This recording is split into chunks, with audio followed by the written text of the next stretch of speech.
ይሄ የማክሮ ኢኮኖሚ ማሻሻያ ፕሮግራም ይፋ መደረጉን ተከትሎ ወዳልተገባ መንገድ የመነዘሩት ያሉትም ሰዎች ስላሉ አንደኛው በገበያ ላይ የተመሰረተ የውጭ ምንዛሪ ተመን ሽፍት ሆነናል። አንድ መታወቅ ያለበት ነገር ግን የኢትዮጵያ ኢኮኖሚ ብዙ ስብራቶች የነበሩት ኢኮኖሚ ነው። ለምሳሌ ይሄ ለውጥ እንዲመጣ 2010 ላይ የመጣው ለውጥ እንዲመጣ ማክሮ ኢኮኖሚ የምንለውን ጉዳይ የምናወራበት ዘመን አይደለም። ቀደም ብዬ የጠቃቀስኩት የስራ አጥነት በጣም ፈታኝ ነበረ። የውጭ ምንዛሪ ማግኘት በጣም ፈታኝ ነበረ። የዋጋ ንረትም ሌላኛው ፈተና ነበረ። ናሽናል ባንክ ነፃ ወጥቷል።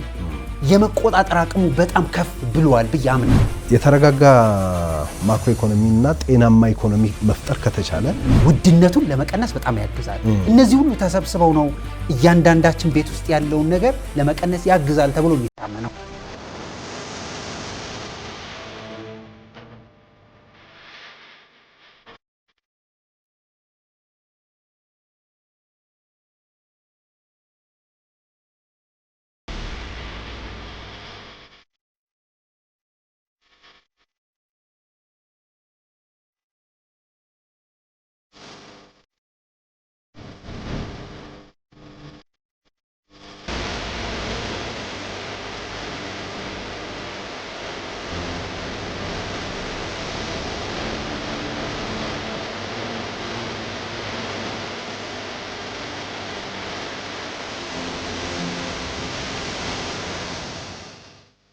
ጤና ይስጥልኝ ተመልካቾች፣ ይህ አዲስ ዋልታ ቴሌቪዥን ነው። እስጢፋኖስ አበራና አንዋር አብራር የአዲስ ዋልታን አጀንዳ ፕላስ ፕሮግራም ይዘን ቀርበናል። አጀንዳ ፕላስ ለሀገራችን የሚበጁ ሀሳቦችን አንስተን በስፋት በጥልቀት የምንመለከትበት ፕሮግራም ነው። ተመልካቾች፣ የዛሬው አጀንዳ ፕላስ አጀንዳችን ደግሞ በትላንትናው ዕለት ይፋ የተደረገው የማክሮ ኢኮኖሚ ፖሊሲ ማሻሻያ ይሆናል። ተመልካቾች፣ እንደምታውቁት ባለፉት ዓመታት የተለያዩ የኢትዮጵያ ኢኮኖሚ ስብራቶችን ለመጠገን የተለያዩ የማሻሻያ ፕሮግራሞች ሲደረጉ ቆይተዋል። በትላንትናው ዕለትም የማክሮ ኢኮኖሚ ፖሊሲ ማሻሻያ ይፋ ተደርጓል። ይሄ ፖሊሲ ይፋ መደረጉን ተከትሎ በተለያዩ የዓለም አቀፍ መገናኛ ብዙሃንም በሀገር ውስጥ የመገናኛ ብዙሃንም እንደዚሁም በማህበራዊ ሚዲያ ላይ ሰፊ መነጋገሪያ ሆኗል።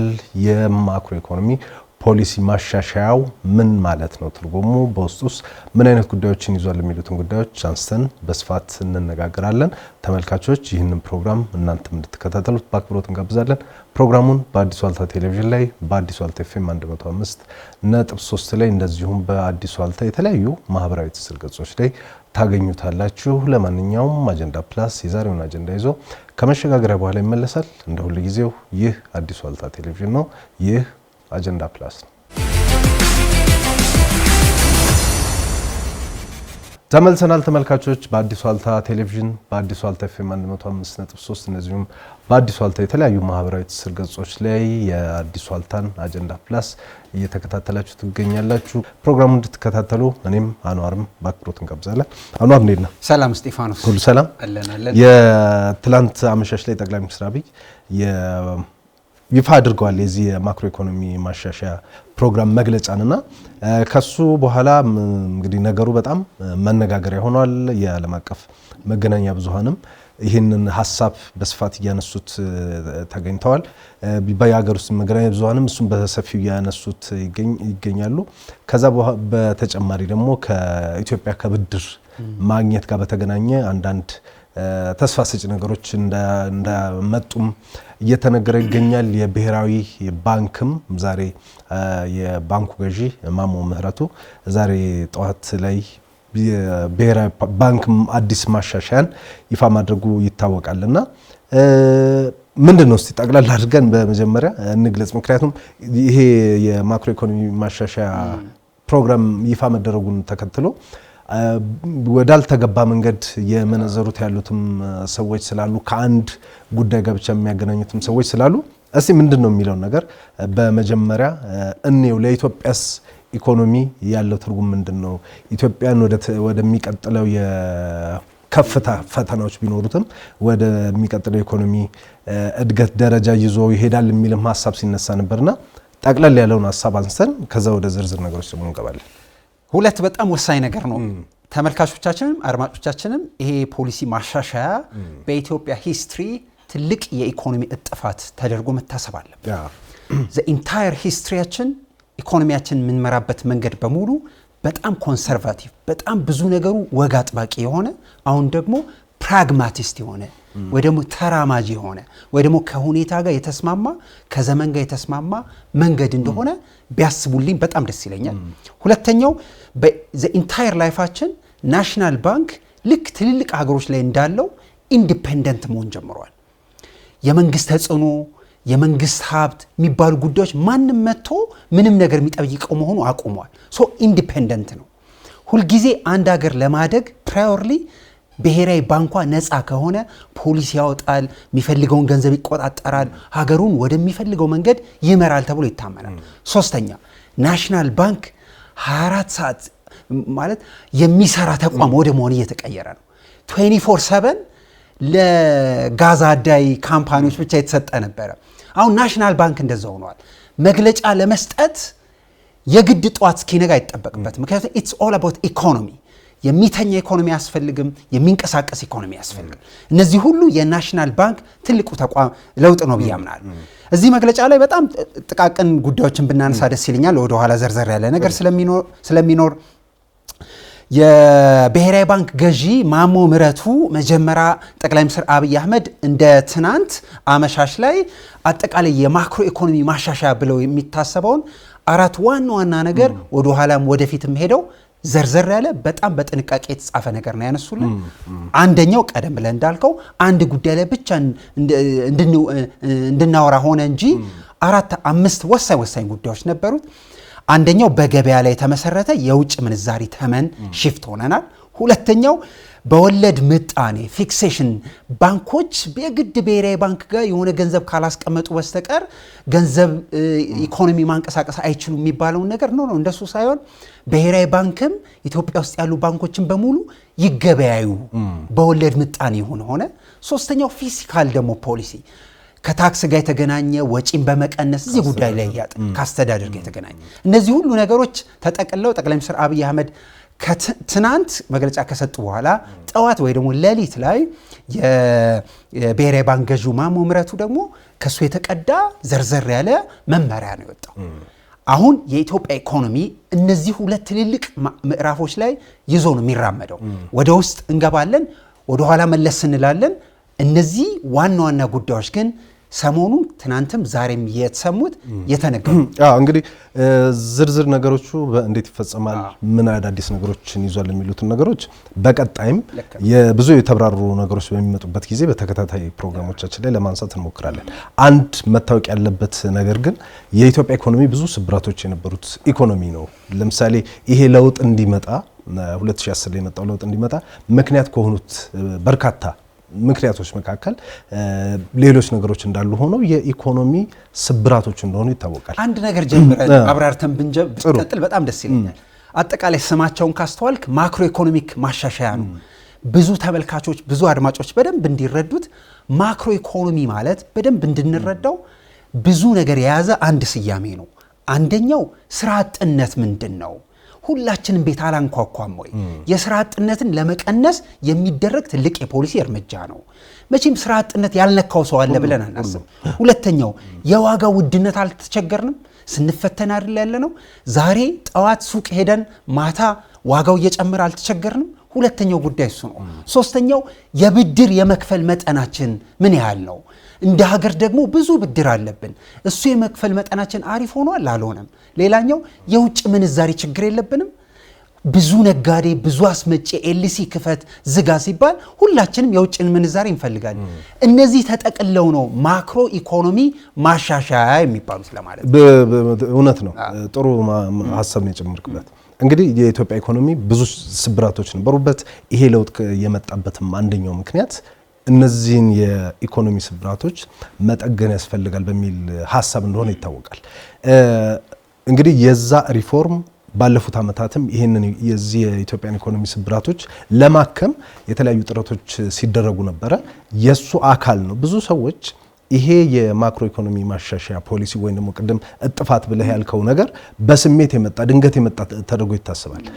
በቂ ዝግጅት የተደረገበት መንግስት ላለፉት 3-4 ዓመታት ይሄንን የፖሊሲ ሺፍት ወይም ደግሞ የአዲስ የኢትዮጵያን ኢኮኖሚ በአዲስ መንገድ ይዞ ለመሄድ ብዙ ስራዎች የተሰሩበት ነውና ስጋቶችን የሚያነሱ ሰዎች አሉ፣ ተስፋ ደግሞ የሚታያቸው ሰዎች አሉ። እንግዲህ ስጋትም ተስፋም የሚመሰረተው አንድን ነገር ለማስተናገድ ካደረከው ዝግጅት አንጻር ነውና ባለፉት ዓመታት የኢትዮጵያ መንግስት ይህንን ነገር ለማድረግ ምን አይነት ዝግጅቶችን ሲያደርግ ነበረ? ከሀገር በቀል ኢኮኖሚ የኢኮኖሚ ስብራታችንን ለመጠገን መንግስት ከቀረጻቸው ወይም ደግሞ ከነደፋቸው የፖሊሲ አቅጣጫዎች መካከል ቀዳሚ እንደሆነ ይታወቃል። የሀገር በቀል ኢኮኖሚ 5 አዕማዶችን ይዞ ግብርናን፣ ኢንዱስትሪን፣ ሳይንስና ቴክኖሎጂን ከዛ አገልግሎትንና ቱሪዝምን ዘርፎች ይዞ የተነደፈ እንደሆነ ይታወቃል። እንግዲህ ግብርና ስንል አብዛኛው በግብርና የተሰማራው አርሶ አደሩን የማህበረሰብ ክፍል የሚይዝ ነው።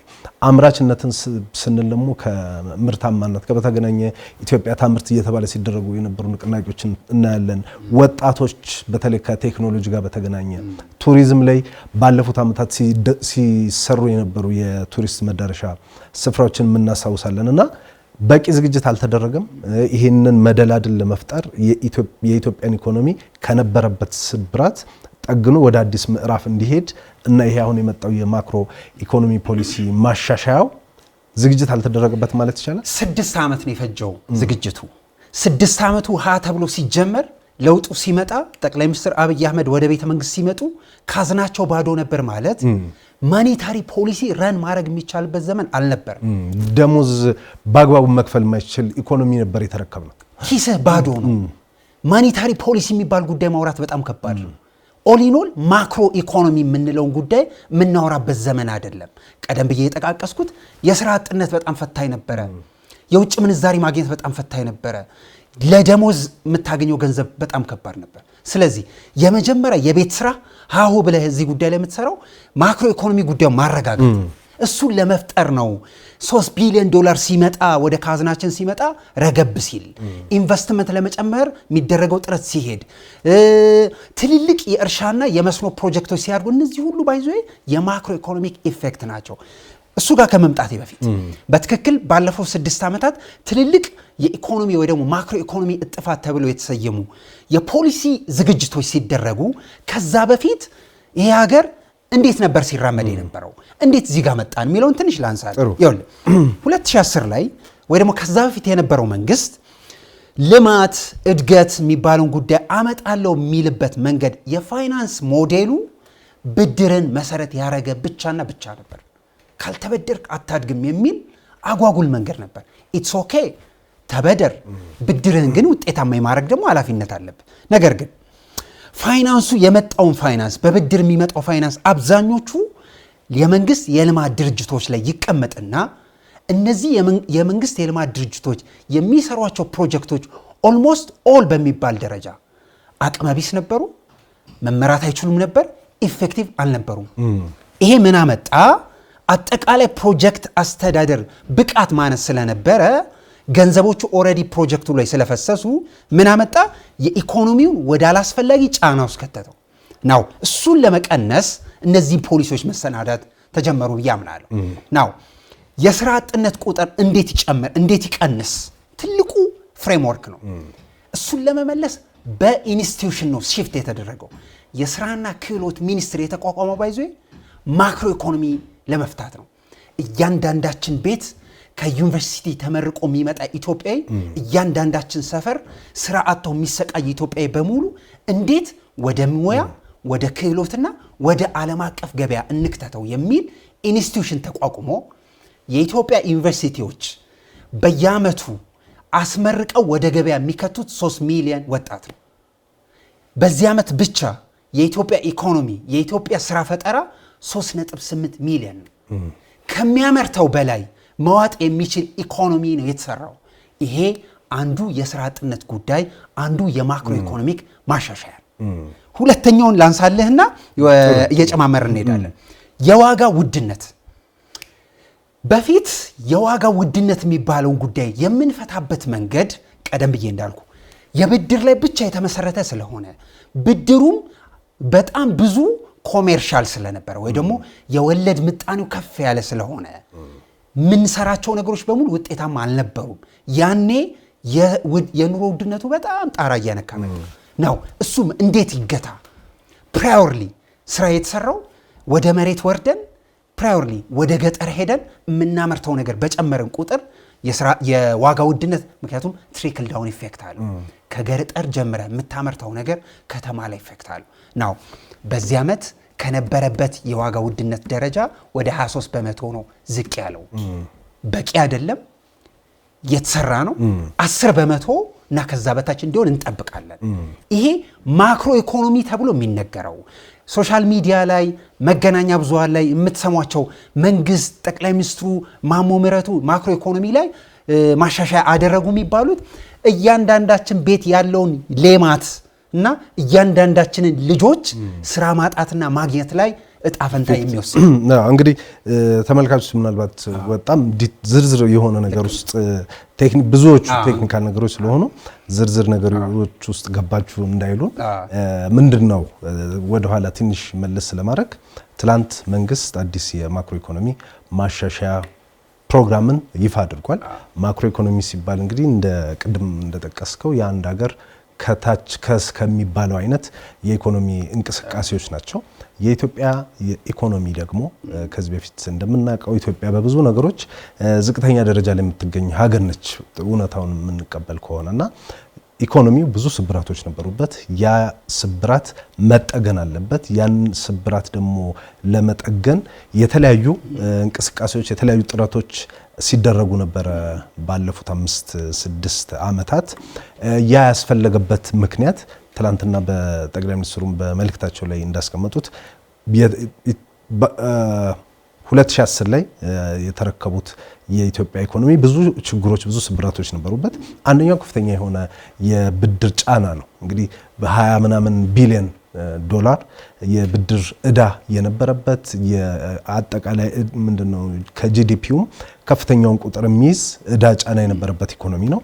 ባለፉት 3-4 ዓመታት ግን 10 ቢሊዮን አካባቢ ዶላር መክፈል ተችሏል። ይሄ ለኢትዮጵያ በጣም ትልቅ ስኬትና አሁንም ዓለም ከኢትዮጵያ ጋር ለመስራት እንዲፈቅድ ያደረገው ባለፉት 5-6 ዓመታት የነበረን የብድር አከፋፈል አቅም ነው። ቅድም እንዳልከው የዋጋ ንረትም ሌላኛው ፈተና ነበረ። የዋጋ ንረትንም መንግስት ምርታማነትን በመጨመር ከስንዴ ጋር ከሌሎች ነገሮች ጋር በተገናኘ ያለውን ምርታማነትን ለመጨመር ብዙ ስራ ሰርቷል። እሱም ደግሞ ገበያውም ላይ መታየት የቻለበት ሁኔታ አለ።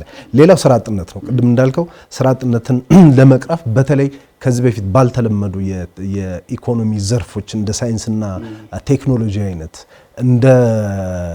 በተለይ ከዚህ ከኮዲንግ ከምንለው እዛ አካባቢ ቴክኖሎጂ መሰረት ያደረጉ የቢዝነስ ስራዎችን መስራትም አንደኛው የኢኮኖሚ ወይም ደግሞ ስራ አጥነትን ለመቅረፍ የተደረገ እንቅስቃሴ እንደሆነ ሲነገር እንሰማለን። ሌላው የአዝጋሚ የነበረውን ኢኮኖሚ የእድገቱን ፍጥነት ለመጨመር የተለያዩ ጥረቶች ሲደረጉ ነበረ። ነገር ግን የተረከብነው ኢኮኖሚ የኢኮኖሚ መዋቅር አዝጋሚ እድገት የነበረው እንደሆነ አንስተዋል። የዝቅተኛ የሆነ የዘርፎች ምርታማነት ይታይበት እንደነበረም አንስተዋል። እንግዲህ ምርታማነት ስንል ግብርናንም ብናነሳ፣ ምርታማነት ብንል ኢንዱስትሪን ብናነሳ፣ አገልግሎቱንም ብናነሳ በአብዛኛው ብዙ ክፍተቶች የነበሩበት። ሌላው ችግር ደግሞ የፕሮጀክት አፈጻጸም ነው። የፕሮጀክት አፈጻጸም ከህዳሴው ግድብ ጀምሮ ምን ላይ እንደነበረ የምናውቀው ነው። በሌላ በኩል በሰባተኛ ደረጃ ያስቀመጡት የኢኮኖሚው ችግር ደግሞ የሀብት ብክነት የነበረበት ኢኮኖሚ ነው። እንግዲህ እነዚህ ነገሮች ናቸው የኢትዮጵያ ኢኮኖሚ በዋናነት ስብራቶች የነበሩትና እነዚህን ለማስተካከል እነዚህን ለማከም ደግሞ የግድ የኢኮኖሚ ማሻሻያ ሪፎርም ያስፈልግ ነበረ። የኢኮኖሚ ሽፍት ያስፈልግ ነበረ። ከዛ አንጻር ነው ይሄ ነገር የመጣው። ይሄ የፖሊሲ ማሻሻያውን መሰረት አድርገው ቅድም እንዳልነው ማህበራዊ ሚዲያ ላይ በዚህም በኩል በዛም በኩል ከአውድም ውጪ ነገር እየተወሰደ ያልተገባ ትንታኔ የሚሰጡ ሰዎችን ስንመለከት ነበርና ምንድነው ትርጉሙ ለአንድ ኢትዮጵያዊ አሁን ቤታቸው ውስጥ ሆነው ይሄንን ፕሮግራም እየተመለከቱ ላሉ ሰዎች ለኔ ምን ይጠቅመኛል፣ ለልጆቼ ምን ይጠቅማል፣ ለቤተሰቦቼ ምን ይጠቅማል፣ ለነጋዴው ምን ይጠቅማል፣ ለአርሶ አደሩ ምን ይጠቅማል፣ ለወጣቶች ምን ይጠቅማል፣ ለሴቶች ምን ይጠቅማል፣ ምንድነው አድቫንቴጁ፣ ምንድነው ዲስአድቫንቴጁ የሚለው ነገር በዝርዝር መቅረብ ያለበት ይመስለኛልና አንዳንዴ እኛ ጋር የምታውቀው ነው የሆነ ነገር ይያዝና በፊት ለምሳሌ ከዶላር ጋር በተገናኘ በፊት የዶላር ግብይት ላይ መንግስት ጣልቃ የሚገባባቸው ሁኔታዎች ነበሩ። የብርና የዶላር ምንዛሪ ተመንን መንግስት በከፍተኛ ሁኔታ ይቆጣጠር ነበር። አሁን ግን መንግስት ራሱን ከዛ ውስጥ አውጥቶ ገበያው ይምራው የሚል ነገር ይዞ መጥቷልና እሱን መነሻ አድርጎ ያልተገቡ ትንታኔዎችም ሲሰጡበት እየተመለከትን ነውና ምን ማለት ነው እሱ ለኢትዮጵያ ኢኮኖሚ ይሄ ነገር ምን ማለት ነው? ለእያንዳንዱ ሰው ለእያንዳንዱ ቤተሰብ ምንድነው ትርጉሙ የሚለው ነገር መነሳት ያለበት ይመስለኛል። በትክክል አጠቃላይ የሁሉ ጊዜ ፖሊሲ ሲወጣ በተቻለን መጠን በጥንቃቄ እየተነተነ በጥንቃቄ እያየን እና ደግሞ ኃላፊነት ተሰምቶን ካላወራን በስተቀር አጠቃላይ የኢትዮጵያን ኢኮኖሚ የትኛውም ኢኮኖሚ ይበጠብጣል። ምክንያቱም ማርኬት ነው፣ ገበያ ነው፣ ኢኮኖሚ ነው። የተዛባና የተሳሳተ ደግሞ መረጃ አጠቃላይ ሀገሩን ኢኮኖሚውን ይረብሸዋል ተብሎ ይታመናል። ይሄ ፖሊሲ ከመውጣቱ በፊት በጣም ብዙ ዝግጅት እንደተደረገ መቼም ያውቃሉ ብለን እናምናለን። በተቻለ መጠን ያለፉት 6 ዓመታት ኢኮኖሚ ላይ የወጡ ህጎች፣ ስርዓቶች በጣም ብዙ ህጎች እንደነበሩ ይታወቃሉ። ፕራዮርሊ ግን የመጀመሪያ ህጎቹ ሁሉ ከመውጣታቸው በፊት ጠቅላይ ሚኒስትር አብይ አህመድ በጣም ሌጋሲ ሆናቸዋል ብዬ የማምነው ናሽናል ባንክን ኢንዲፔንደንት ማድረግ which is በጣም ክላሲክ ስራ ነው። አይዞ እሱ ኢንዲፔንደንት መሆኑ ጠቅላላ የኢትዮጵያን ኢኮኖሚ ጠቅላላ የፋይናንስ ሴክተሩን በስርዓቱ ለመቆጣጠር ያግዛል ተብሎ ስለሚታመን ነው። ሁለተኛ ጠቅላይ ሚኒስትር አብይ አህመድ 4 በጣም አንኳር ጉዳዮች አንስተዋል። ለምን እንደሚያስፈልግ ቀደም ብለ ስታነሳ ነበር። ከ2010 ጀምሮ የመጣውን ናዳ ማቆም ነበረብን አይደል? በሆነ አይነት መልክ ማስተካከል ማረቅ ነበረብን። ውድቀት ላይ የነበረ ኢኮኖሚ ስለነበረ ስለዚህ እሱን ለማስተካከል ፖሊሲ ነው ሽፍት መደረግ ያለበት። ፖሊሲው 1 ዓመት ሊፈጅ ይችላል። ጊዜው ቀስ ያለ ሊሄድ ይችላል። እንደየጉዞው ነው የሚሆነው። በናሽናል በኩል ይወጡ የነበሩ መመሪያዎች፣ የፖሊሲ አይነቶች በፋይናንስ ሚኒስትር በኩል ይወጡ የነበሩ መመሪያዎች፣ ፕላንና ልማት ሚኒስትር የሚያወጣቸው የማክሮ ኢኮኖሚ ጉዳዮችን በጥንቃቄ የሚያይ ሰው በእርግጥ ይረዳል ብዬ አምናለሁ። እነዚህ የተሰካኩ ናቸው። ሁለተኛ የትናንቱ ውሳኔ ላይ እስክንደርስ ድረስ 6 ዓመት ነው የፈጀው። ተመልካቾች በደንብ እንዲያስቡት ድንገት ዘው ተብሎ አይገባም። በቂ ዝግጅትም ተደርጎ ስለሚያስፈልግ ነው። መጀመሪያ የመጫወቻ ህጉ መስተካከል አለበት። ህጉ መጫወት አለብን። የሀገሩን ኢኮኖሚ ማወቅ አለበት። የኢትዮጵያ ኢኮኖሚ አብዛኛው ኢንፎርማል ነው። እሱ ወደ ፎርማል መምጣት አለበት። ስታንዳርድ የለውም፣ ወደ ስታንዳርድ መምጣት አለበት። እነዚህ ሁሉ ለማድረግ ማዕቀፎች እስከዛሬ ሲካሄዱ ነበር። አይ ቲንክ ከ2 ሳምንት በፊት የማሞ ምህረቱ ቢሮ የብሔራዊ ባንክ ያወጣው የማክሮ ኢኮኖሚክ ኢሹ እናስታውሳለን። ፖሊሲ 1 ዓመት ተኩል ገደማ ደግሞ አጠቃላይ ከብድር ጋር የተገናኘ ደግሞ ፖሊሲ አውጥተው እንደነበር እናስታውሳለን። ጠቅላይ ሚኒስትር አብይ አህመድ በተደጋጋሚ የፋይናንስ ሴክተሩን ስለመክፈት ያነሳሉ። አዲስ ነገር አይደለም። ጊዜውን ጠብቆ ተፈጥሯዊ ጉዞ ነው የተጓዘው። አንድ የጠቅላይ ሚኒስትር አብይ አህመድ የእሁድ ዕለት ያነሷቸው 4 ፖይንቶች አንዱን እናንሳ። ለተመልካቾችም ለአድማጮችም በደንብ እንድንረዳ ስለሚያስፈልግ ነው። ይኸውልህ ማንም ሰው ንግድ ሲጀምር ማንም ሰው ንግድ ሊሰራ ሲነሳ ከውጭ ሀገር ምርትና አገልግሎት ማምጣት ሲፈልግ የውጭ ምንዛሪ እጁ ላይ ላይኖር ይችላል። የመጀመሪያ ስራው የውጭ ምንዛሪ ማግኘት ነው። እጁ ላይ ከሌለ እጁ ላይ ያለው ሀብትና የኢትዮጵያ ጥሬ ብር ነው። እነዚህ ተደባልቀው ወደ ዶላር መቀየር ነበረባቸው። ወደ ዶላር ሲቀየሩ ይህንን ኃላፊነት የሚያመጣ የውጭ ምንዛሪ የሚሰጥህም የውጭ ምንዛሪ ተመኑን የወለድ ምጣኔውን የሚሰጠው ብሔራዊ ባንክ ነበረ ለዘመናት። ይሄ መንገድ ብዙ አዋጣንም፣ ፊክስድ ነው። የመጫወቻ መንገዱ ልክ አይደለም። ናሽናል ባንክ ደግሞ ኢንዲፔንደንት ሆኗል። የመቆጣጠር መጠኑ በጣም አድጓል። ከብዙ ባንኮች ጋር ግንኙነቱ በጣም ጠንካራ ሆኗል። እንኳን የኢትዮጵያን ኢኮኖሚ ቅርና ዩኤኢን የመሰለ ትልቅ ናሽናል ባንክ ጋር ትከሻ መገዳደር እየጀመረ ነው። ኮንትሮሊንግ ሜካኒዝሙና አቅሙ ጠንካራ ስለሆነ ይህንን ነገር ትተን የውጭ ምንዛሪ የሚያቀርበውም የውጭ ምንዛሪ የወለድ ምጣኔ የሚተምነውም ገበያው ይሁን። ይሄ ደግሞ ዓለም የሚሰራበት ነው። አዲስ ነገር አይደለም። አብዛኛው እንደው ሁሉም ሊባል በሚችል ደረጃ ትልቁ ኃላፊነት የሚቀመጥበት ብሔራዊ ባንክ ጋር ሲገበያዩ ኮንትሮል ማድረግ ይችላል አይችልም? መቆጣጠር ይችላል አይችልም? ለዚህ ነው ደጋግሜ የማነሳልህ ናሽናል ባንክ ነፃ ወጥቷል፣ የመቆጣጠር አቅሙ በጣም ከፍ ብሏል ብዬ አምናለሁ። ይሄ ይኸውልህ መቼም ጥቁር ገበያ ሁሉም ሰው ያውቃል። ጥቁር ገበያ እንዴት ነው የሚሰራው? ገንዘቡን መንግስት ነው የሚያቀርበው፣ ተመኑን መንግስት ነው የሚተምነው፣ ገንዘቡ በገበያው ይቀርባል፣ የወለድ ምጣኔው በገበያው ይተመናል፣ ገበያው ወስኗል። አሁን ሌጋል ሆኖ ቁጥጥር ኖሮት ናሽናል ባንክ ሁሉን ነገር አንደር ማይክሮስኮፕ አድርጎት ኮንትሮል እያደረገ ገበያው ራን ይደረጋል። ዛሰት ይሄ እንግዲህ በዝርዝር እናየዋለን። ለብዙ አይነት ትሪክል ዳውን የሚያደርጉ ኢፌክቶች እንደሚኖሩት ነው። ከዝርፊያ ጋር ከሙስና ጋር በተገናኘ ሁሉ ብዙ ተጽዕኖችን የሚኖሩት ነው። ለማንኛውም ግን ይሄ ትላንትና ይፋ የተደረገው የማክሮ ኢኮኖሚ ፖሊሲ ማሻሻያው በኢትዮጵያ ታሪክ የኢትዮጵያ ኢኮኖሚን ወደ አዲስ አቅጣጫ የወሰደ ነው። ይሄ ደግሞ በቂ ዝግጅቶች ሲደረጉበት የነበሩና ባለፉት 5-6 ዓመታትም የተለያዩ ስራዎች ሲሰሩ ነበር። ያለፉት 5-6 ዓመታት ስራዎች በአብዛኛው ውጤታማ ሊባሉ የሚችሉ ነበር። የኢትዮጵያ ኢኮኖሚ መቼም የተአምር ኢኮኖሚ ነው። ለምን?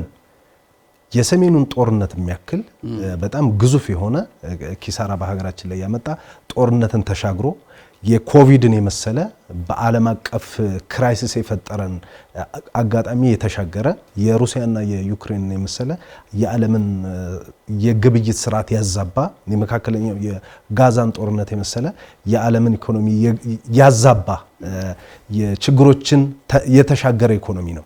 ባለፉት ከ2010 እስከ 15 ባለው ጊዜ ትናንትና እንትኑ ላይ እንደተጠቀሰው የኢትዮጵያ ኢኮኖሚ በተከታታይ ወደ 7.1% እድገት ላይ የነበረ ኢኮኖሚ እንደሆነ ይታወቃል። ይሄ አሁን የመጣው የኢኮኖሚ ማሻሻያ ደግሞ ይሄ የነበረውን እድገት ቀጣይነት እንዲኖረው ያደርጋል። ከሳምንታት በፊት እናስታውሳለን ጠቅላይ ሚኒስትር አብይ ወደ ፓርላማ መጥተው ባደረጉት ንግግር ላይ የመንግስት ባለፉት 6 ዓመታት በተሰሩት ስራ የኢትዮጵያ ኢኮኖሚ አሁን ከምስራቅ አፍሪካ በቀዳሚነት ሁሉም የምስራቅ አፍሪካ ሀገራት ተደምረው የኢትዮጵያን ኢኮኖሚ የማያክሉበት ሁኔታ ተፈጥሯል። ከምስራቅ አፍሪካ ደግሞ ቀዳሚው ኢኮኖሚ ሆኗል። በአፍሪካም ሶስተኛ የሚባለው ኢኮኖሚ መሆን ችሏል። በውጭ ቀጥታ ኢንቨስትመንት በመሳብም ኢትዮጵያ በምስራቅ አፍሪካ ግዙፍ የምትባል ሀገር ነች።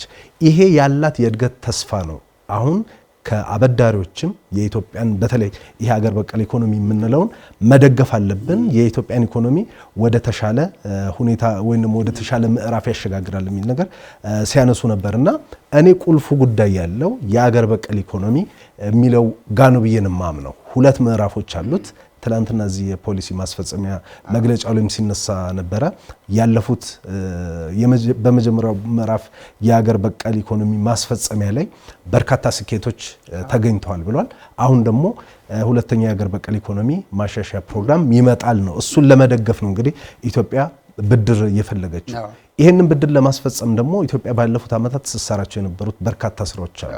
የብድር የፕሮጀክት አፈጻጸም ብቃታችን የምናየው ነው። በኮሊደር በሌሎች ዘርፎች የተመለከትነው ነው።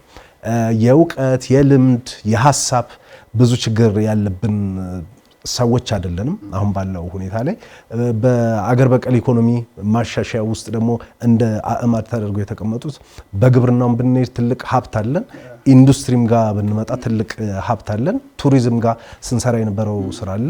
ከሳይንስና ቴክኖሎጂ ጋር በተገናኘም ወጣቶቻችን ምን ያክል ተስፋ የሚጣልባቸው ወጣቶች እንዳሉ ይታወቃል። በማዕድንም ዘርፍ ብንመጣ ብዙ የሚገለጹም የማይገለጹም ብዙ ነገሮች አሉ። ከዚህ ሁሉ ጀርባ ደግሞ እንደ ህዳሴ አይነት ግድብን እየጨረስን እየመጣን ነውና አሁን ይሄ የኢኮኖሚ ማሻሻያ ማድረግ ለኢትዮጵያ ግዴታ አይደለም ወይ ወደሚቀጥለው ምዕራፍ ለመሄድ? ይኸውልህ የኢትዮጵያ ፋይናንስ ሴክተር ከዓለም አቀፍ ገበያ ጋር የተሳሰረ አይደለም። መቼ እንተዋወቅሽ? ኤሊኔትድ ሆነን ብቻችንን ለሚቀጥሉት ዘመናት መሄድ ይቻላል? እዚህ ዘመን ላይ አይቻልም። ይኸውልህ ከ2 ሳምንት በፊት የብሔራዊ ባንክ ያወጣው የሞኔታሪ ፖሊሲ ሁለቱን ነገር ብቻ ላንሳለን፣ ተመልካቾቻችንም አድማጮቻችንም በደንብ አንደርስታንድ ያደርጉ። አንደኛው እየመጣ ነው የማስበው ማኒ ማርኬት ያስፈልጋል። ዓለም ላይ በጣም ስለሚሰራ ነው። ገንዘብ ገበያ ይፈልጋል። የሆኑ ዓለም አቀፍ ትልልቅ ሀብታሞች ዶላር ይዘው ቦንድ ፍለጋ ገበያ ፍለጋ ይዞራሉ። የኢትዮጵያ ፋይናንስ ሴክተር ከዓለም አቀፍ ግብይት ጋር መተሳሰር አለበት ብዬ አምናለሁ። ናው ባንክ ቱ ባንክ ትራንስፈር የሚባል ኮንሰፕት አለ። ኢትዮጵያ ውስጥ ብዙ ባንኮች አሉ። አንዱ ባንክ ከሌላው ባንክ መበዳደር አለበት። ካልተበዳደረ ቢዝነስ ሊሰራ አይችልም። ይሄ የማኒ ማርኬት መንገድ ነው። መቼም ገንዘብ ሳይኖረኝ ሲቀረኝ እስቲ ያኗር ካለህ አካውንት ላይ ትራንስፈር አርግልኝ ትለኛል። እኔ ትራንስፈር ሳረግልህ የኔ የምጠቀመው ባንክ ገንዘብ ላይኖረው ይችላል፣ ግን ቁጥሩ አንተ ጋር ይመጣል። ቁጥሩ አንተ ጋር ይመጣል። እኔ የኔ የምጠቀምበት ባንክ ገንዘብ ስለሌለው አበድረኝ ብሎ ነው የጠየቀ። አበደርከው ለዚህኛው ባንክ፣ እኔም በተዘዋዋሪ ገንዘብ ላኩልህ፣ አንተ አገኘ። ተበዳሪው ባንክ እዳ አለበት። ቀኑን ሙሉ ዊክ ሙሉ የተበደረውን ብድር ያጣጣል፣ ይመልሳል። ያም እንዲህ ይሄ ባንክ ቱ ባንክ ትራንዛክሽን ብድር ተጀምሯል። ይሄ ያለፈው 2 ሳምንት የተጀመረ አዲስ ፓተርን ነው። በፊት ኢንፎርማል ነበረ። ሁለተኛው ኦቨርናይት ሌንዲንግ አለ። ባንኮች ጠዋት ተበድረው ቀን ሙሉ ሰርተውበት ነገ ጠዋት የሚመልሱት ምን ማለት ነው? አንተ አንድ ባንክ ሄደ ትልቅ ኢንቨስተር ደንበኛ ሆነ ትልቅ ገንዘብ እፈልጋለሁ ብለህ ስትጠይቃቸው ገንዘብ የለንም አይሉህም። ያሰሉና ናሽናል ባንክ ሄደው ኦቨርናይት ሌንዲንግ ለአንድ ቀን የምበደረው ገንዘብ ስጡኝ ነው የሚለው። ይቀበላል። ቀኑ ሙሉ ይሰራበትና ነገ ጠዋት ይመልስለታል ለናሽናል ባንክ። ስትገለብጠው ደግሞ ባንክ ቤት ብዙ ገንዘብ ከተከማቸበት ያ ገንዘብ ይዞት ከሚያድር ለብሔራዊ ባንክ ቢያበድረው ብሔራዊ ባንክ ቀኑ ሙሉ ሰርቶበት ይሄ ባንክ ነገ ጠዋት ሄዶ ከዛ ባንክ ቢወስድ ሲበደርም ሲያበድርም 3% ወለድ ብቻ ነው የሚከፍለው። ያገኛልም ይከፍላል። እነዚህ ሁሉ የማክሮ ኢኮኖሚክ ሪፎርሞች ናቸው። ወደ ሀገር በቀል ኢኮኖሚ ላምጣል። ይኸውልህ ሀገር በቀል ኢኮኖሚ ጠቅላላ የሚያወራው ስለ ማክሮ ነው። ስራ አጥነት ያሳስበዋል፣ የውጭ ምንዛሪ ያሳስበዋል፣ እዳ ጫና ያሳስበዋል። ይኸውልህ ባለፈው ተከታታይ ዓመታት 10 ቢሊዮን ዶላር ምንም ሳንበደር ከፍለን ስንጨርስ ኢሚዲየትሊ ዓለም አቀፍ ትልልቅ የገንዘብ አበዳሪዎች IMFን ጨምሮ መጀመሪያ ሪከርድ የሚያደርግልን ተበድሮ መመለስ የሚችል ሀገር ነው እንባላለን። በቀላል አማርኛ እኔ ካንተ ስበደር አኗር እኮ ይመልሳል ካላልክ በስተቀር ልታበድረኝ አትችልም። ዓለም አቀፍ ገበያውም ኦፕሬት የሚያደርገው እንደዚህ ነው። እውነት ነው። እንግዲህ የሚቀጥለው ዘመን የሚቀጥለው ጊዜ አሁን የመጣው የኢኮኖሚ ማሻሻያን ተከትሎ ብዙ ተስፋ ሰጪ ነገሮች አሉ። በተለይ ከአገር በቀል ኢኮኖሚ ጋር በተገናኘ ቅድም እንዳልነው የአገር በቀል ኢኮኖሚ አንደኛው አዕማድ ግብርና እንደመሆኑ መጠን ከግብርና ጋር ሲሰሩ የነበሩ ነገሮች አሉ። ሁለተኛው ከማዕድን ጋር የተገናኘ ስራ ነው። ማዕድን ህዳሴም አንድ ኢነርጂም እንደ አንድ ማዕድን ልናየው ስለምንችል ማለት ነው። ከዛ በተጨማሪ ሳይንስና ቴክኖሎጂ ላይ ስናነሳቸው የነበሩት ሀሳቦች አሉ። ከቱሪዝም ከምናም ብለን የምናነሳቸው ነገሮች አሉ። ጠቅላይ ሚኒስትር አብይ ትናንትና በሰጡት የዚህ የማሻሻያ መግለጫው ላይ የፕሮግራሙ ወይም የማሻሻያው ምሰሶች ብለው ያነሷቸው 4 ዘርፍ ጉዳዮች አሉ። አንደኛው የተረጋጋ ኢኮኖሚ፣ የተረጋጋ እና ዘላቂ ኢኮኖሚ ወይም ደግሞ ጤናማ የሆነ ኢኮኖሚ መመስረት ያስችላል ይሄ ማሻሻያ የሚል ነገር አንስተዋል። ሁለተኛው የፈጠራን የሚያበረታታ በተለይ ደግሞ ምቹ የኢንቨስትመንት እና የንግድ ከባቢን እንደዚሁም ተወዳዳሪነትን ይፈጥራል የሚል ነገር አንስተዋል። ካለፉት ዓመታት ጀምሮ ይሄ ዱይንግ ቢዝነስ ኢዚ የሚባል ኮንሰፕት ተይዞ ኢትዮጵያ ውስጥ በቀላሉ መነገድ፣ ኢትዮጵያ ውስጥ በቀላሉ ስራ መስራት የሚቻልበትን ሁኔታ ለመፍጠር ሲሰራ እንደነበረ እናስታውሳለን። ሌላው የሀገር ውስጥ ምርታማነትን የማሳደግ አቅማችንን ይጨምራል ነው። ባለፈው ፓርላማ መጥተው ሪፖርት በሚያደርጉበት ጊዜ በዚህ በኢትዮጵያ ታምርት ንቅናቄ ብቻ ከ2 ቢሊዮን ዶላር በላይ ከውጭ መምጣት የነበረውበትን ምርት ማነው አገር ውስጥ ማምረት ተችሏል የሚል ነገር ሲነሳ ነበረ። ከዛ ጥራት ያለው አገልግሎት መንግስት በመስጠት የመስጠት አቅሙን ይጨምራል የሚል ነገር ተነስቷል። እንግዲህ የተረጋጋ ማክሮ ኢኮኖሚና ጤናማ ኢኮኖሚ መፍጠር ከተቻለ ፈጠራና የንግድ ምቹ የንግድና ኢንቨስትመንት ከባቢን መፍጠር ከተቻለ የሀገር ውስጥ ምርታማነትን የሚፈጥር ከሆነና የመንግስትን አገልግሎት የመስጠት አቅም የሚያሳልጥ ከሆነ እዚህ ውስጥ ቅድም ስናነሳ እንደነበረው የኢትዮጵያ መሰረታዊ ችግር በተለይ እያንዳንዱ ዜጋ የሚፈትነው ከኑሮ ውድነት፣ ከስራ አጥነት ከእንደዚህ ጋር የተገናኙ ነገሮች ናቸው ብዬ በግል ያምናለሁ እና የሀገር ውስጥ ምርታማነትን ይጨምራል ሲባል ስራ አጥነት ይቀለላል ማለት ነው። ብዙ ስራ የሚቀጠሩ ወጣቶች ይኖራሉ ማለት ነው። ምቹ የንግድና ኢንቨስትመንት ሁኔታዎች ይኖራሉ ሲባል በርካታ ኢንቨስተሮች ወደ ኢትዮጵያ ውስጥ ይመጣሉ ማለት ነው። ኢትዮጵያ ውስጥ በርካታ ኢንቨስተሮች መጡ ማለት ደግሞ ብዙ ሰዎች ስራ እናገኛለን ማለት ነው።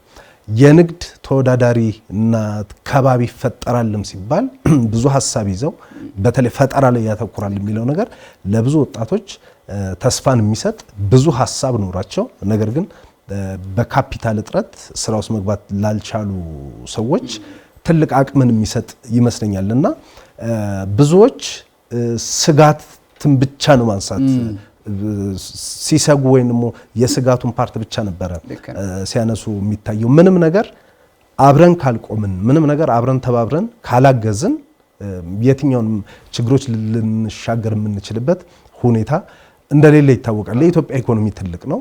ከተባበርን ከደገፍን ብዙ ነገሮችን መለወጥ ይቻላል። ብዙ ሰዎች የሆነ ስጋትን ብቻ ነው ማህበረሰብ ውስጥ ለመፍጠር ሲጥሩ የሚታየው ነገር ግን ብዙ ተስፋ ሰጪ ነገሮች እንዳሉት ደግሞ በዚህኛው ገጽ ይታያል። በተለይ ከወጣቶች በተለይ ከስራ ፈጠራና በተለይ ከአጠቃላይ የኢኮኖሚያዊ መዋቅራዊ ሽግግር አንጻርና በሚቀጥሉት ፕሮግራሞች ላይ ለመዘርዘር እንሞክራለን። ግን ምንድነው ይዞት የመጣው ተስፋ? ይኸውልህ የተስፋው መንገድ ጥቅል የሆነ ጉዳይ ነው።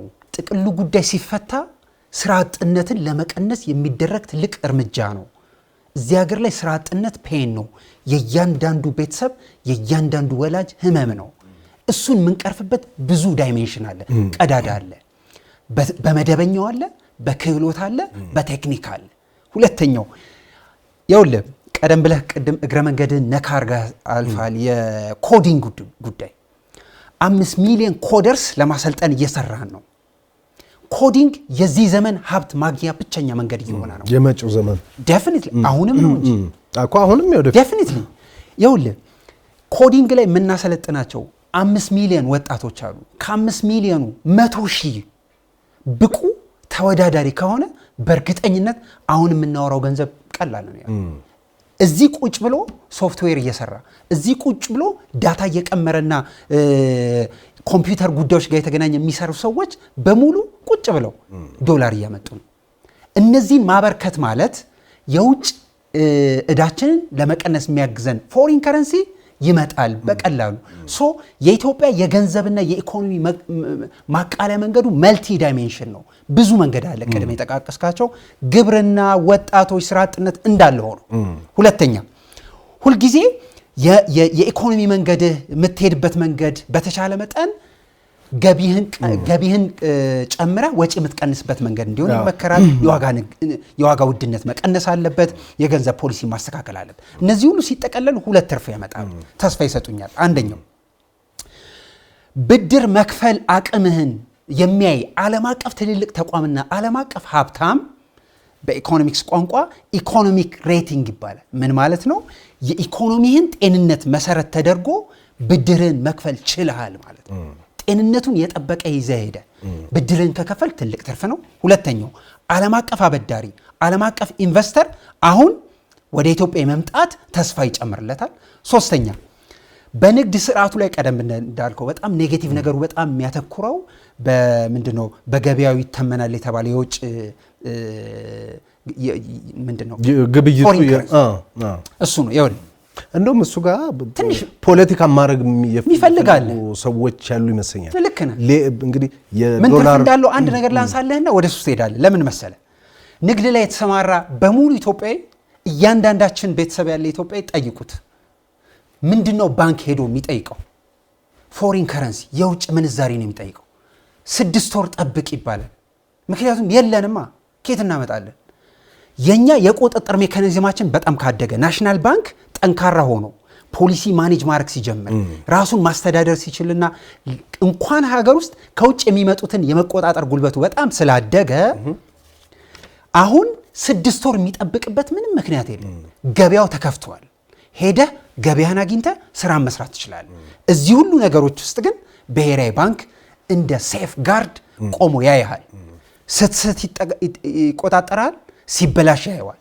ይህን የመስራት ኢንዲፔንደንትና ብቃት ናሽናል ባንክ ጋር አለ። የዎችዶግ ሮል ብቻ ነው የሚኖረው። ዴፊኒትሊ ዎችዶግ ሲባል እግር በእግር ያወጣውን ፖሊሲ ስለሚያስተገብር 6 ወር ውጭ ሀገር ሄዶ ግብይት የሚፈጽም ወይ ደግሞ ስራ ለመስራት የተዘጋጀ ነጋዴ ግድ የለህም እኔ ጠብቀሃለሁ፣ ስርዓቱ ተስተካክሏል፣ ስለዚህ ገበያው ላይ ሄደ ዶላር በፍጥነት አግኝተ ወደ ስራ ሂድ መባል ለነጋዴ ትልቅ ሀብት ነው ጎበዝ።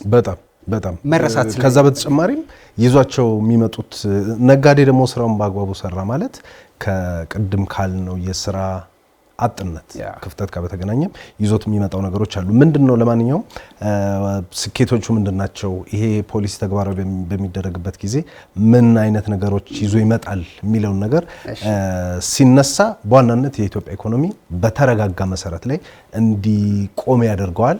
አሁንም ባለፉት ዓመታት ሲሰሩ የነበሩት ነገሮች አሉ። ከዛ በተጨማሪ ከዋጋ ንረት ጋር በተገናኘ ነው። እያንዳንዱ አሁን ይህንን ፕሮግራም የሚመለከቱ ተመልካቾቻችን ጥያቄያቸው ከዋጋ ንረት ጋር እየተገናኘ ነው። ምክንያቱም የዋጋ ንረት የእያንዳንዱ ቤት ችግር ነው። የእያንዳንዱ ቤተሰብ የሰርክ የሚያነሳው ጥያቄ ነው። ጠዋት ማታ ሱቅ ግብይት በሚሄድበት ጊዜ ይሄ ጨመረ ያኛው ጨመረ የሚለው ነገር ይመጣል። እሱ በአብዛኛው ከዚህ ከውጭ ምንዛሪ ጋር ጥረት ጋር በተገናኘ ብዙ ኢምፖርት የምናደርግ ከመሆናችን ጋር በተገናኘ የሚነሳ ነው። ስለዚህ ይሄን ሁሉ በተለይ ከውጭ ምንዛሪ ያለብንን ክፍተት በመቅረፍ ረገድ ትልቅ ሚና ይጫወታል ተብሎ ይታሰባል። ባለፉት ዓመታት ቅድም ስንጠቃቀሳቸው የነበሩ ህግ ማሻሻያዎች ለምሳሌ የውጭ ሀገር ባለሀብቶች ኢትዮጵያ ውስጥ መጥተው ሀብት ማፍራት የሚችሉበት አዋጆች ሲወጡ ነበረ። ምልልህ ነው ብዙ ይህንን ማሻሻያ ይዞ ከመመጣቱ በፊት ብዙ የተሰሩ መደላድሎች ነበሩ። ዛ መደላድል ላይ ነው እንግዲህ አሁን ይሄ የፖሊሲ ማሻሻያ የመጣው። ምንድነው የሚሉትን ነገሮች በቀጣይ ቀናት የምንመለከታቸው ናቸው። ነገር ግን ካለ ዝግጅት አይደለም የመጣው። ይዞት የመጣውን በርካታ ተስፋ ሰጪ ነገሮች ናቸው። እነዚህ ደግሞ ኦልሬዲ ቴስት ሲደረጉ ነበረ። ከዛ በላይ ደግሞ አሁን እንሁን እየተባለ ያለው አብዛኛው የአፍሪካ ሀገር የሚያደርገው አብዛኛው የሌላውን ዓለም ትተህ እዚህ ጎረቤትን ያሉ እንኳን ኬንያን የመሳሰሉ ሀገሮች እንኳን ኢኮኖሚያቸው በዚህ ረገድ የሚመራ ነው። ስለዚህ የኢትዮጵያ ኢኮኖሚ እስከ መቼ ነው ተዘግቶ እስከ መቼ ነው የጨለማ ውስጥ ኢኮኖሚ እየገነባን የምንሄደው? ግልጽ አውጥተን አቅማችንን ተጠቅመን መንግስት ወይም ደግሞ የትኛውም ዘመናዊ የመንግስት አሰራርና የዘመናዊ የኢኮኖሚ ስርዓት ላይ ከመንግስት ይልቅ ግለሰብ መር ወይም ደግሞ የግሉ ዘርፍ እንዲመራ ነው የሚታሰበውና የዚህ ኢኮኖሚ ማሻሻያ ትልቁ ስኬት የመጨረሻ ግቡ ኢኮኖሚውን መንግስት ላይ ሳይሆን ግለሰብ ላይ ወይም ደግሞ የግሉ ዘርፍ የሚመራበትን ሁኔታ መፍጠር እንደሆነ ይታወቃል። ነገር ግን አሁንም የብዙ ተመልካቾች የሚጠይቁት በተለይ ዝቅተኛ ደረጃ ላይ የምንገኝ አብዛኛው ህብረተሰብ ክፍል የሚጠይቀው ይሄ ነገር ተግባራዊ በሚሆንበት ሰዓት ኑሮ ምን ያክል ይናጋል፣ ትራንስፖርት ይጨምራል፣ የትምህርት ቤት ይጨምራል፣ የዳቦ ሁሉ ነገር ይጨምራል የሚል ነገር ነው። ለሱም መንግስት የተለያዩ ዝግጅቶች እንዳደረገ በዚህ የፖሊሲ ማሻሻያ መግለጫ ላይ ተቀምጧል። አንድ የነዳጅ ድጎማ ከዚህ በፊት እንደነበረው አሁንም የነዳጅ ድጎማው ተጠናክሮ የሚቀጥልበት ሁኔታዎች አሉ። ከዛ በተጨማሪ ደግሞ ሌሎች ይሄ ኢኮኖሚ ማሻሻያውን ተከትሎ ሊመጡ የሚችሉ ችግሮችን ለመቀልበስ መንግስት በቂ ዝግጅት እንዳደረገ በህግም በማስፈጸም ብቃትም ሙሉ ዝግጅቱ እንዳደረገ በማብራሪያው ላይ ተገልጿልና ይሄ ፖሊሲ በተለይ ከኑሮ ውድነት ወይም ከዋጋ ንረት አንጻር ያለው ነገር እንመልከትና እንጨርስ። ጠቅላይ ሚኒስትር አብይ አህመድ እሁድ ዕለት ያወጡት የ2 እና የ3 ገጽ መግለጫ ሀገሩ ካሁን በኋላ የሚመራበት የኢኮኖሚ ማክሮ ኢኮኖሚ ፖሊሲ ነው። መንገዱን ነው የሚያሳየው። 2 የተዘረዘሩትና የተቀመጡት ሁሉም ፒውር ሳይንስ ናቸው። ይሄ የኢኮኖሚ ሳይንስ ላይ የሚሰሩ አብዛኞቹ ሰዎች ደጉንም ክፉንም ገጽ በጥንቃቄ የኢትዮጵያን ፖለቲካል ኢኮኖሚ የተረዳ የሆነ ሰው እንዲጽፍ እንዲያብራራ እንዲከራከር በጣም ፈልጋለሁ ያስፈልገናል። ነገር ግን ከፖለቲካ ትንታኔ ኦቨርናይት የኢኮኖሚ ተንታኝ ከሆንክ ልክ አይደለም። ቆም ብለ ምንድነው መጠየቅ። ምክንያቱም አንዳንድ ጃርገኖች ቃሎቹ ላታቃቸው ትችላል። ሁለተኛ የሚወራው ነገር በኃላፊነት ካልተወራ የኢትዮጵያን ገበያ ይበጠብጣል። ሶ ሰከንድ ማለት ጥሩ ነው። ስለዚህ ሞሮፍ የኢትዮጵያን ኢኮኖሚ በጥንቃቄ ያወቀ ሰው በደንብ ያወራል ብዬ እጠብቃለሁ። ናው የዋጋ ውድነት የኑሮ ውድነት የሚባሉን ጉዳይ ትንሽ ብናነሳው ጥሩ። የዋጋ ውድነት ለመቆጣጠር ብሔራዊ ባንክ የዛሬ ዓመት ከ4 ወር ጀምሮ ፖሊሲ ማውጣት ጀምሯል። የሱ ኢፌክት ነው ከ30 ምናምን በመቶ ጭማሪ ወደ 23.5 ያወረደው። ምን ማለት ነው? የኑሮ ውድነትን በተቻለ መጠን በእድገትህና በጤነኛው የኢኮኖሚ መንገድህ ልክ ቀስ እያልክ የምትቆጣጠረው ነው እንጂ የምታጠፋው አይደለም። በቃ ይሄ ጉዞ እንደዚህ ነው የሚሄደው። የጭማሪ ምጣኔ መቀነስ ነው የዋጋ ውድነት መቆጣጠር ማለት ነው። እሱን ለማድረግ መጀመሪያ የናሽናል ባንክ ትልቁ አንኳር የቆመበት ማዕዘን የዋጋ ውድነትን ስርዓት ማስያዝ ነው። እሱን ለማድረግ በገበያ ውስጥ ያልተገባ ህገወጥ በየክለቡ የሚረጭ በጣም አጓጉል ቦታ ላይ የሚበተን ገንዘብ በሙሉ መሰብሰብ አለበት። እነዚህ ገንዘቦች በሙሉ አብዛኞቹ ደግሞ የሚወጡት ከባንክ በብድር ነው። የብድር ምጣኔውን እንዳስፈላጊነቱ ቁጥጥር ተደርጎ እያንዳንዱ ባንክ አስታውሳለሁ 14 በመቶ በላይ አምና ካበደርከው እንዳታበድር ተብሎ ወጥቷል። ክሬዲት መጠኑ የተመጠነ ነው። ይሄ ሁሉ ሲደረግ ስትራቴጂክ ድጎማ ይለዋል። እንደውም እዚህ የናሽናል ባንክ አንደኛው መመሪያው ላይ ስትራቴጂክ የሆኑ ጉዳዮች ላይ መድኃኒትን ጨምሮ በጥንቃቄ ናሽናል ባንክ የሚደግፈው የሚቆጣጠረው ጉዳይ ነው። ሁለተኛ ዝቅተኛ ገቢ ያላቸው በኑሮ ይጎዳሉ የሚባሉትን በሙሉ ሁልጊዜ ኢኮኖሚክ ላይ ቅድም እንዳልኩ ፒውር ሳይንስ ስለሆነ በተቻለ መጠን ሁሉንም ይዘህ ነው የምትሄደው። እዚህም ጉዳይ ላይ የኑሮ ውድነቱን ለመቀነስ ሲደረግ ገበያው ላይ ያልተገባ ገንዘብ ሲወጣ፣ ቀደም ላይ ጠቀስከው የሀገር ውስጥ ምርት ሲጨምር፣ የዶላር ግብይቱ ደግሞ በገበያው እንዲተመን ሲያደርግ ኤክስፖርት ወይ ደግሞ ወደ ውጭ የምትልከው ገንዘብ ስለሚጨምር ወደ ውጭ የምትልከው ምርት ስለሚጨምር የሀገር ውስጥ ምርት ይጨምሯል። እነዚህ ሁሉ ተሰብስበው ነው የዋጋ ውድነት የሚባለው ነገር። ይኸውልህ የዋጋ ውድነት የሚለካው ኮንሱመር ፕራይስ ኢንዴክስ ይባላል። የእያንዳንዱ ሰው የሚጠቀመው ነገር ተለክቶ የሚሄደው። በጣም በቀላል ምሳሌ አስቤዛ ልትገዛ መርካቶ ገብተህ ከምትገዛቸው 6 ዕቃዎች 4ቱ ከነበሩበት ዋጋ ከፍ ብለው 3ቱ ዝቅ ቢሉ የዋጋ ውድነት ተከስቷል ይባላል። መርካቶ ሄደህ ልትገዛ ከምትፈልጋቸው 6 ዕቃዎች 2ቱ ብቻ ጨምሮ 4ቱ ቢቀንስ የዋጋ ውድነት አለ አይባልም። አሁን ይሄ የፖሊሲ ማሻሻያ ከዚህ አንፃር ምንድነው ይዞት የሚመጣው ሰርፍ ነው ጥያቄ። ኤግዛክትሊ እነዚህ ነገሮች ይኸውልህ ለዚህ ነው የዋጋ ውድነት የሚባለውን ጉዳይ የምትለካበት መንገድ በጣም ብዙ ናቸው። አንድ ጉዳይ ለምሳሌ ቀደም ብዬ እንዳልኩ አንድ ጉዳይ ብቻ ስለጨመረ ጠቅላላ አይጨምርም። ለዚህ ነው ልኬቱ በጣም ብዙ ነው። ሀብዬ ስነግርህ ማኒታሪ ፖሊሲ ገበያው ላይ የሚንቀሳቀስ ያልተገባ ገንዘብ ሲሰበሰብ ጤነኛ ኢኮኖሚ ለመገንባት ያግዛል። ይሄ በቀጥታ የምትገዛው ዕቃ ላይ የዋጋ ጭማሪና ዝቅታ ያመጣል። ሁለተኛው ይሄ ነው ትሪክል ዳውን የሚያደርገው። ሁለተኛው ምርት ነው የምትጨምረው። የሀገር ውስጥ ምርት በጣም ትጨምራለህ ናው ውድነቱን ለመቀነስ በጣም ያግዛል። እነዚህ ሁሉ ተሰብስበው ነው እያንዳንዳችን ቤት ውስጥ ያለውን ነገር ለመቀነስ ያግዛል ተብሎ የሚታመነው። እውነት ነው። እንግዲህ የኢትዮጵያ ኑሮ ውድነት የሁሉም ፈተና እንደሆነ ይታወቃል።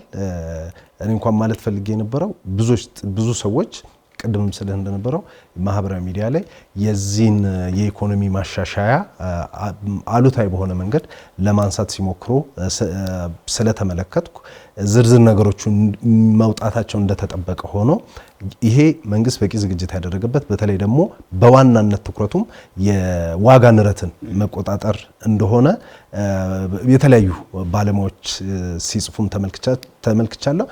መንግስት ትኩረት መደረግ ካለባቸው ጉዳዮች መካከል አንደኛው የሚዲያና የናሬሽን እንደዚሁም ይህንን ጉዳይ በተመለከተ የሚሰራጩ መረጃዎች ላይ ትኩረት መደረግ ያለበት ይመስለኛል።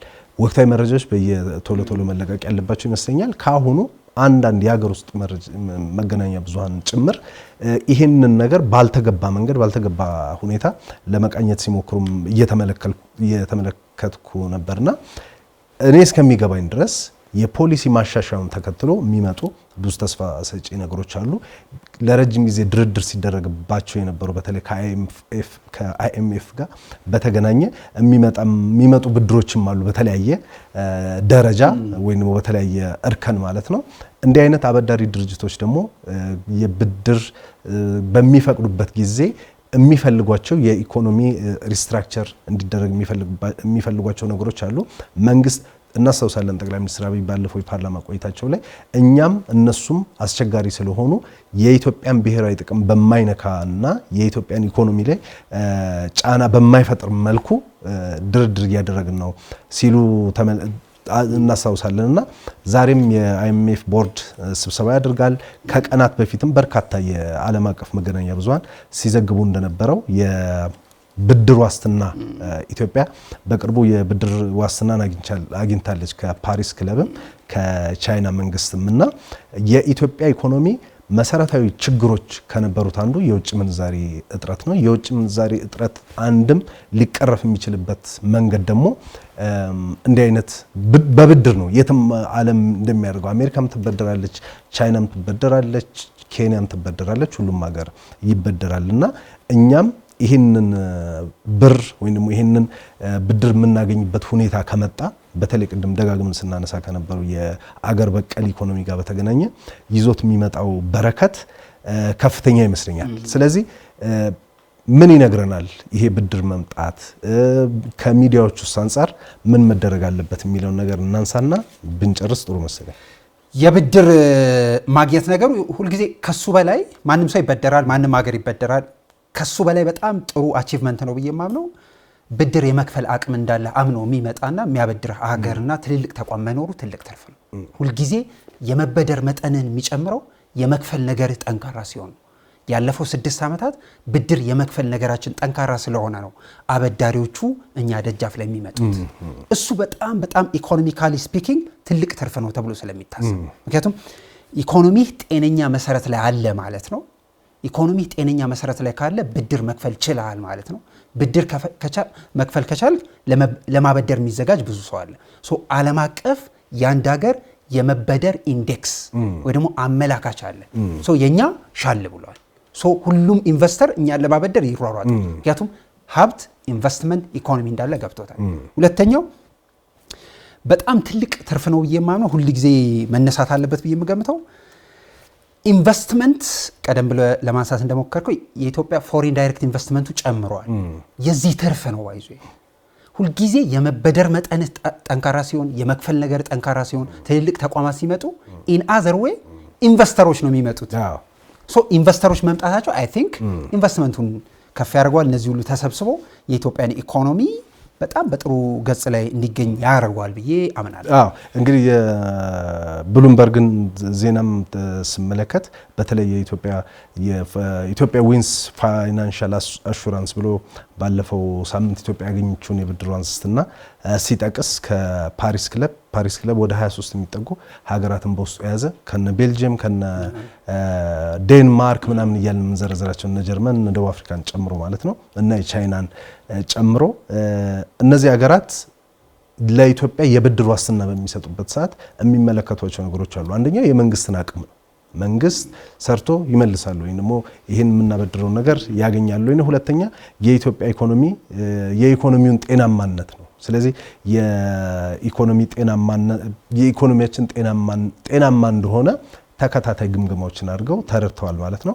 ከዛ ደግሞ የመንግስት ገቢ የመሰብሰብ አቅምና የማግኘት አቅም እንደሆነ ይታወቃል። ባለፈው ጠቅላይ ሚኒስትሩን ፓርላማ ላይ ሲያቀርቡ ዘንድሮ ብቻ ከ400 ቢሊዮን ብር በላይ ባለፉት 11 ወራት መሰብሰቡንና ይሄ ግን ስቲል ከሚጠበቀው ከኢኮኖሚያችን ከ7% በላይ ያልዘለለ እንደሆነ ሲያነሱ ነበረ። ባለፉት ዓመታት 5-6 ዓመታት በጦርነት ውስጥ በኮቪድ ውስጥ ቅድም ባልናቸው የዓለም አቀፍ ፈተናዎች ውስጥ ሆነን እንደዚህ አይነት ኢኮኖሚ መገንባት ከቻልን አሁን ሰላማችንን ከጠበቅን እና የውስጥ አንድነታችንን ካጠናከርን እና ሀሳቡን መሰረት አድርገን መሄድ ከቻልን የኢትዮጵያ ኢኮኖሚን በሚቀጥሉት ዓመታት በጣም ተስፋ ሰጪ በሆነ ጎዳና ላይ መውሰድ የሚቻል ይመስለኛል። ይሄ የኢኮኖሚ ማሻሻያም የኢትዮጵያን ኢኮኖሚ ስብራት በብዙ መልኩ ጠግኖ ወደ ተሻለ መንገድ የሚሄድ ይመስለኛል። ይሄን ለማጨለም ግን አሁንም የተነሱ ኃይሎች አሉ። ሁሉ ጊዜ የመጣውን ሁሉ ማጠልሸት፣ የመጣውን ሁሉ ማቆሸሽ የሚፈልጉ ሰዎች ህዝብ እውነቱን እንዳያውቅ፣ ህዝብ ከትክክለኛው ጉዳይ ጋር እንዳይቆም በማድረግ ኤክስፐርት የሆኑ ሰዎች አሉና እውነቱ የቱ ጋር ነው የሚለውን ነገር ባጭሩ እናንሳና እንጨርስ። እነሱ ላይ ከማተኩር የወጣው የተሻለ ፖሊሲ ማብራራት በጣም መርጣለሁ። ምክንያቱም እሱ ገዢ ሀሳብ እንዲሆን ስለሚያስፈልግ ጥራት ያለው ኢኮኖሚና እድገት የምታስመዘግበው ስርዓት ያለው የህግ ማዕቀፍ ሲኖርህ ነው ብዬ አምናለሁ። የገንዘብ ፖሊሲ አስተዳደር ጉድለት ነበረብን ለዘመናት። እሱን ጉድለት ነው ለመሙላት የተሞከረው። ሁለተኛ ህጋዊው የውጭ ምንዛሪ ገበያና ህገወጡ የውጭ ምንዛሪ ገበያ ሰማይና ምድር ነበሩ። እነዚህ መቼ ነው የሚታረቁት? ይሄ የምታስታርቀው በህግ በፖሊሲ ነው።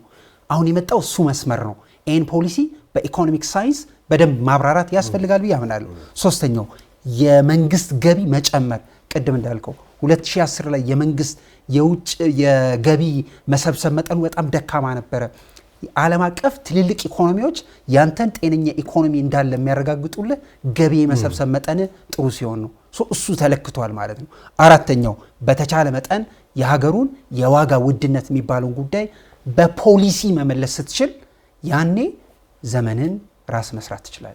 በጣም ትክክል ነው። እንግዲህ ዝርዝር ነገሮችን እንዴት ተግባራዊ ይሆናል የሚሉትን ነገር ደግሞ በተከታታይ ፕሮግራሞቻችን ላይ እናነሳለን። ለማንኛውም ግን ይሄ የወጣው የኢኮኖሚ ማክሮ ኢኮኖሚ ማሻሻያ የኢትዮጵያን ኢኮኖሚ ወደ አዲስ ምዕራፍ የሚያሸጋግር ነው ብለን ብንቋጨው ጥሩ መሰለኝ። ተመልካቾች አብራችሁን ስለቆያችሁ እናመሰግናለን። አጀንዳ ፕላስ ነበር ስትመለከቱ የቆያችሁት። አጀንዳ ፕላስ ዛሬ ትኩረቱ በትላንትናው ዕለት ይፋ የተደረገው የማክሮ ኢኮኖሚ ፕሮግራም ማሻሻያ ነበረ። በሱ ማሻሻያ ላይ አንዳንድ ሀሳቦችን ነው ለማንሳት የሞከርነው። በጣም ሰፊ ስለሆነ በሚቀጥሉት ፕሮግራሞቻችን ላይም ትኩረት እናደርግባቸዋለን። ለማንኛውም ሀሳቦች ካሉ ከማሻሻያው ጋር የተገናኙና ትኩረት እንድናደርግባቸው የምትፈልጓቸው ጥያቄዎችም ካሉ በተለይ በማህበራዊ ትስስር ገጾቻችን ላይ በሀሳብ መስጫ ሳጥኑ ላይ ብታደርጉልን የፕሮግራማችን አካል እናደርጋቸዋለን። ለባለሙያዎችም አቅርበን ምላሽ እናሰጥበታለን። ለማንኛውም ስለተከታተላችሁን እስጢፋኖስ አበራና አንዋር አብራር እንደዚሁም ከመላው የስቱዲዮ ካሜራ ባለሙያዎችና ዳይሬክተሮቻችን ጋር ሆነን እናመሰግናለን። አጀንዳ ፕላስ በሚቀጥለው ጊዜ ሌላ አጀንዳ ይዞ ይመለሳል። እስከዛው ተመልካቾች በያላችሁበት መልካም ጊዜ ይሁንላችሁ።